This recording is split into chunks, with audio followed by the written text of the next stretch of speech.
The cafe buzzed softly with the hum of quiet conversations, but to her it felt like a coliseum. The table before her had transformed from a simple meeting spot to the stage of a high-stakes battle. The man across from her, a confident Zionist, had been challenging her beliefs for weeks now. His eyes gleamed with that same familiar arrogance, but today she would be the one in control of the narrative. Do you think Israel has the right to exist anywhere but Palestine? And under the current conditions, Israel as a state isn't welcome anywhere. Jews, yes. Zionists, no. A Zionist state, absolutely not. Palestine belongs to Palestinians, she said before he could sidetrack the conversation. There's never been a country named Palestine. I never claimed there was. You just did. No, I didn't. Yes, you did. Quote me. Where did I say Palestine was ever a country? Well, you just said Palestine belongs to Palestinians. That's admitting it. Yes, I said that. So what? So you admit it? No, I don't. I'm refusing to accept what you're trying to make me say. You're twisting words because you can't face the truth. He blinked, thrown off balance by her unyielding gaze. The land existed. The people existed. Their homes, their olive trees, their language, their prayers. Those existed long before your colonial project called Israel was built on the blood of those who never wanted it. The silence hit him like a slap. The cafe, once a neutral space, had become a courtroom, and she had just delivered the final blow. So, if Palestine didn't exist as a country, what are you defending? I'm defending the truth, the land, the people, the identity. Those didn't disappear just because you decided to build a state on their graves. What you call Israel is nothing but a theft, a legacy of violence wrapped in the disguise of legitimacy. But don't you think we've earned our place here by now? He leaned forward, his tone almost patronizing. We've made the desert bloom, contributed to science, technology, even brought stability to this region. Why can't we just be seen as part of the Middle East already, as Semites? The cafe seemed to hold its breath in response. She looked at him as if he were speaking nonsense, eyes narrowed but calm. Her voice, when she spoke, was cold but cutting. Because you didn't come here to become part of this land. You came here with a world of your own. This is the Arab world. You didn't step into it humbly. You fenced it off, painted it with the brush of Europe, called it your own. He blinked, about to speak, but she raised her hand to silence him.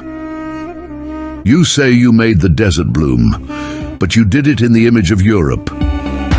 You built cities that breathe with your culture, not ours. You brought your language, your laws, your ways of dressing and eating, and then act surprised when the land itself recoils. You think Semitism is something you inherit by blood? It's a rhythm, a history, a submission to the culture that raised it. She leaned forward now, the fire in her eyes unmistakable. Real Semitic people don't need to prove they belong here.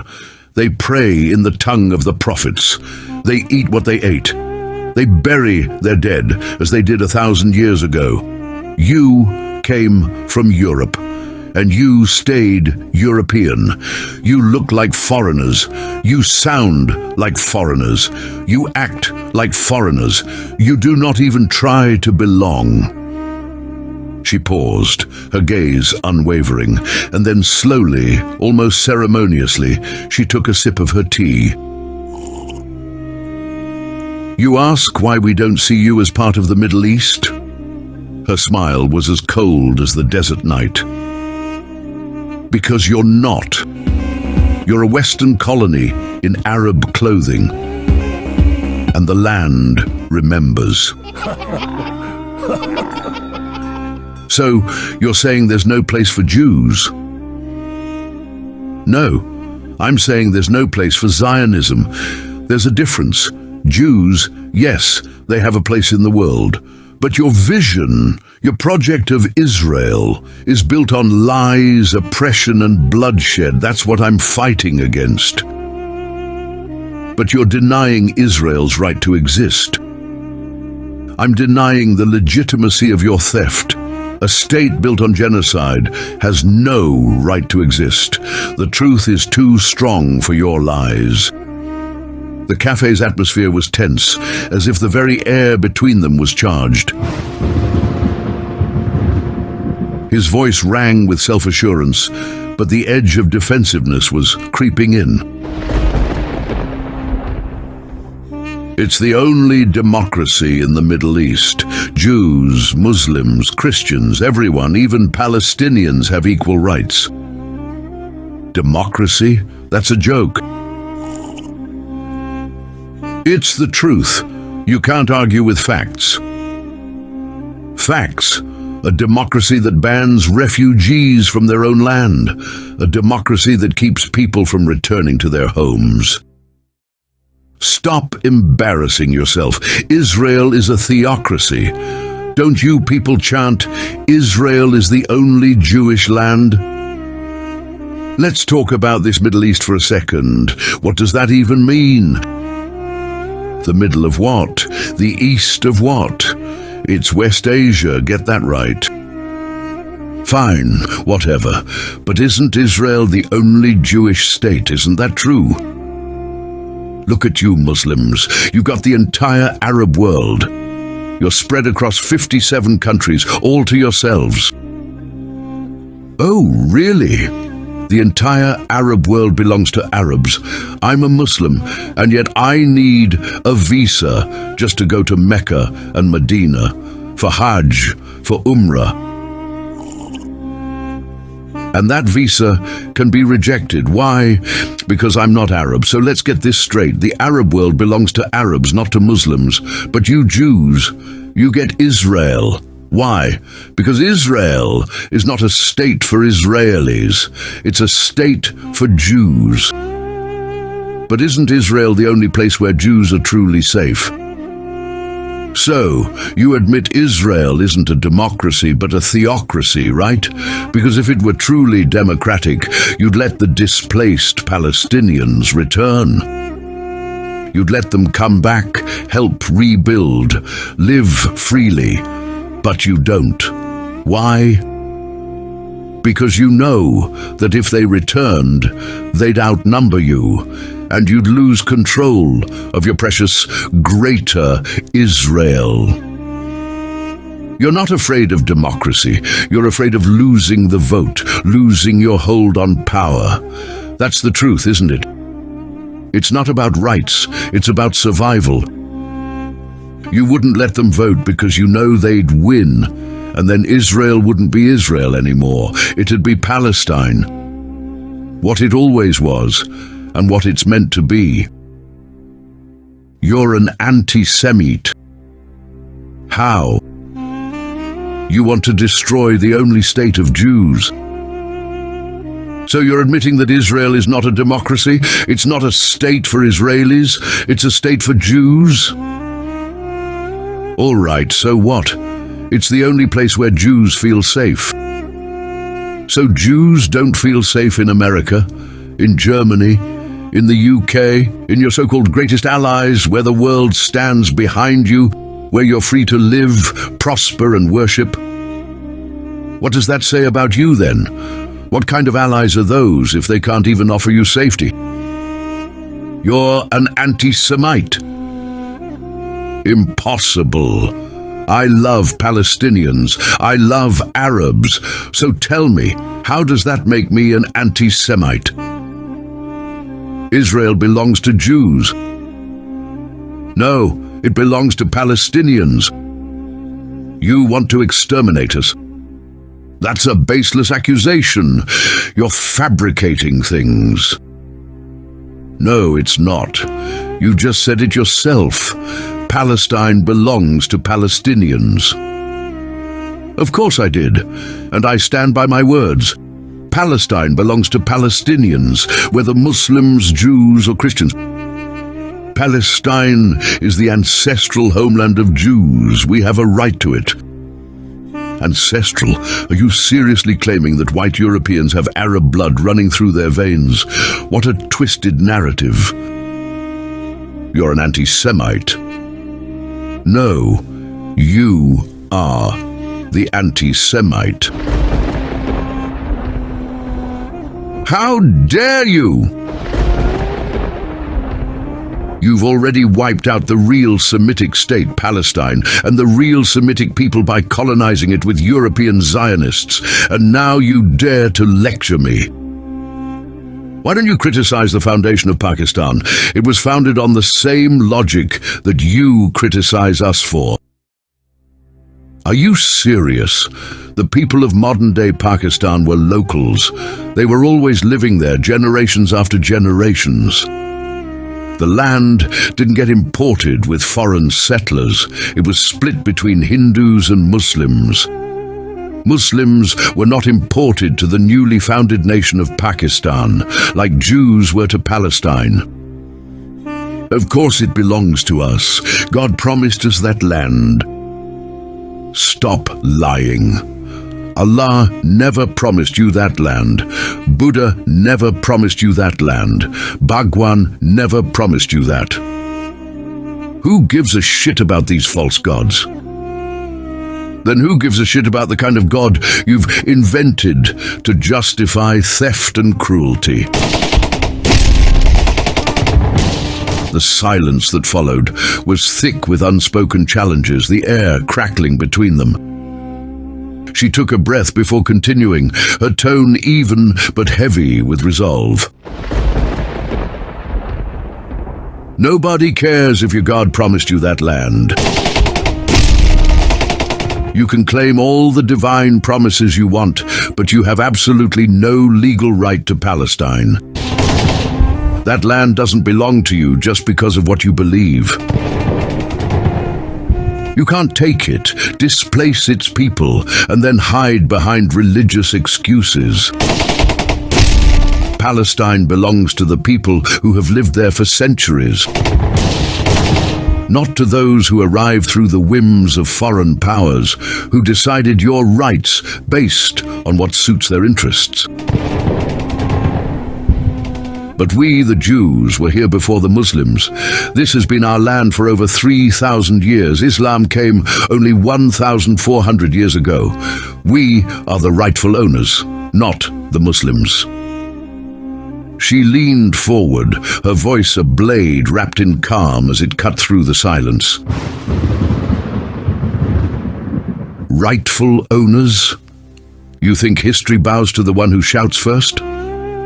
It belongs to those who stayed, lived, tilled the soil, buried their parents beneath olive trees, and raised children under the same sun. Those are rightful owners, the indigenous, the people of the land. She paused, locking her eyes on him like a witness refusing to blink in a courtroom.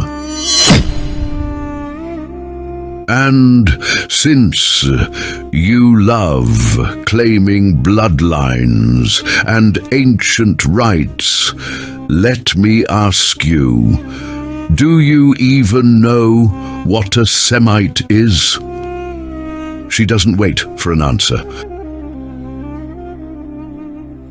Semite isn't a religion, it's a linguistic and ethnic term. It refers to those whose roots lie in Semitic languages, Hebrew, yes, but also Arabic, Aramaic, and others. Arabs are Semites. Even the pagan tribes of Arabia before Islam, they were Semitic, And they lived there, bled there, died there, before a single European Zionist ever stepped off a ship with a European passport and a foreign plan. Her voice grew icier, steadier. Your claim is not ancient. It is European, imported, political. Your ancestors didn't walk barefoot in this land. They sailed in on the winds of empire. You talk of return, but you ignore the ones who never left. The shepherds, the farmers, the poets, the mothers. The ones whose prayers rise from this land like the call to prayer echoing over stone and sand. She leans back slowly, her presence filling the silence like thunder that hasn't struck yet. Explain this to me.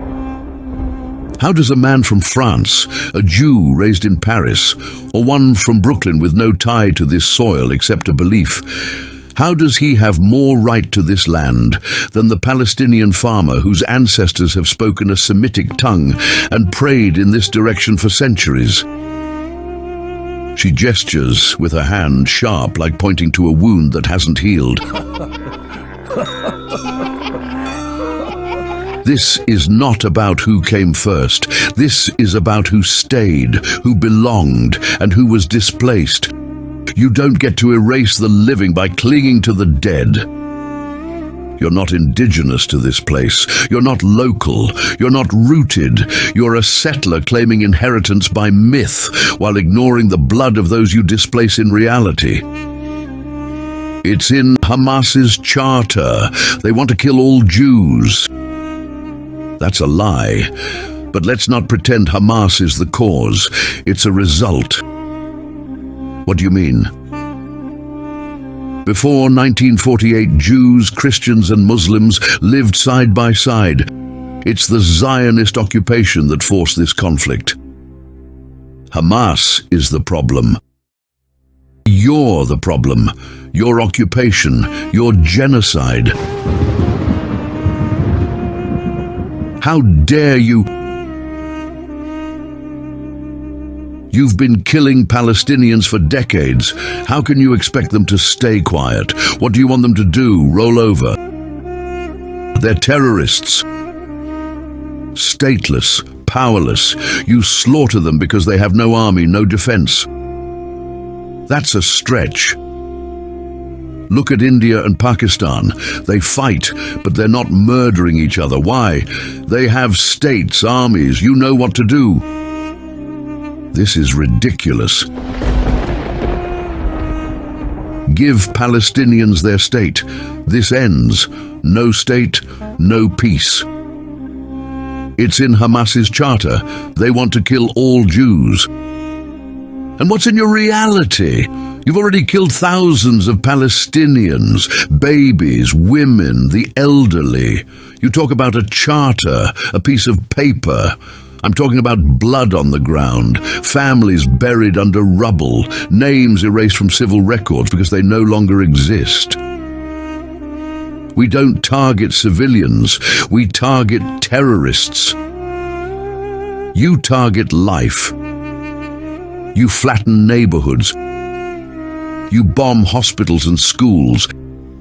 Then you tell the world it was a mistake, or that Hamas was hiding behind civilians, as if that justifies genocide.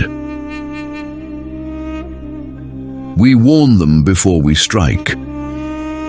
How noble, dropping leaflets before dropping bombs. That's not mercy, it's mockery. We're defending ourselves. Against stones, against a people who have no army, no air force, no navy. You have nuclear weapons. You're backed by the most powerful countries in the world. You call it defense, I call it cowardice. So, you support terrorism. I support resistance, and don't you dare confuse the two. Terrorism is dropping white phosphorus on refugee camps. Resistance is fighting back when you've been caged, starved, erased. We gave them Gaza in 2005. Look what they did with it. You turned Gaza into the world's largest open-air prison. You control the borders, the skies, the sea. You cut off electricity, water, medical supplies. That's not giving. That's locking someone in a cage and then blaming them for trying to breathe. We disengaged. You relocated the prison guards outside the walls and called it disengagement. But the shackles remained. He leaned back, searching for a response that didn't exist. Tell me something. What does freedom look like to a child in Gaza? To a mother in Nablus? To a grandfather watching his olive trees burned down by settlers? You speak of safety for Jews, but what about justice for Palestinians? There's no partner for peace. There's no space for peace when one side holds all the power and demands silence in return for crumbs. Peace isn't built through checkpoints and bulldozers. It's built through dignity, and you've stripped them of that. We'll never let Israel fall. Then you'll never see peace, because peace doesn't grow on stolen land. It doesn't bloom where blood is still drying in the streets. You want peace? Give back what you've taken. Let the refugees return. Dismantle the apartheid. Only then will peace become possible. Her voice didn't shake. It didn't rise. It remained steady, like a verdict. The Zionists stared at her for once without a smirk, without a comeback, and in that silence she saw it. Not defeat, not agreement, but recognition. She had spoken the truth, and he knew it, but he wouldn't admit it. Not because he didn't understand, but because his pride was louder than the truth. Because to him, Palestinian lives were an inconvenience, even the Christian ones, even the Jewish ones, because they weren't white enough, weren't Western enough. They didn't speak his language, wear his culture, mirror his history. They were brown, native, stubbornly alive, and that made them expendable in the cold arithmetic of conquest. He wouldn't say it, but everything in his silence screamed it. She leaned forward, her eyes fixed on his, calm yet burning, like the eye of a storm. You still don't get it, do you? She said, voice sharpened with centuries of memory. This was never about God. It's about power. It's about who gets to decide whose blood matters. She paused, then added, slowly, deliberately, 100 years ago, a man named Allama Iqbal saw through all of this. She watched him blink. Philosopher, poet, the soul behind Pakistan's creation. He warned the Muslim world not just about the West, but about the invisible hand behind it. Her words landed like thunder. He said, फरंग की रगेजां पंजाए यहूद में है. You know what that means? The West's jugular vein, its very lifeline, is trapped in the claw of the Jews, not touched, not influenced, clenched, like a lion sinking its grip into a throat, tight enough to paralyze, tight enough to kill, if it dares to breathe without permission. That's what Iqbal saw 100 years ago, that behind your flags and your freedoms, behind your talk of democracy and human rights, there's a silent hand gripping your throat. That's why you bomb what they want bombed. That's why you fund what they want funded. That's why you stay silent when they murder, because if you speak, that claw tightens. And the West, it doesn't even flinch, because you can't flinch when someone owns your lifeline. She stood. So don't pretend this is about faith or history or even survival. This is about an empire hiding behind the menorah, using your wounds as a sword. But every empire falls, especially those built on bones and lies. And with that she walked away, leaving him with nothing but the weight of truth and a silence he could never twist into victory.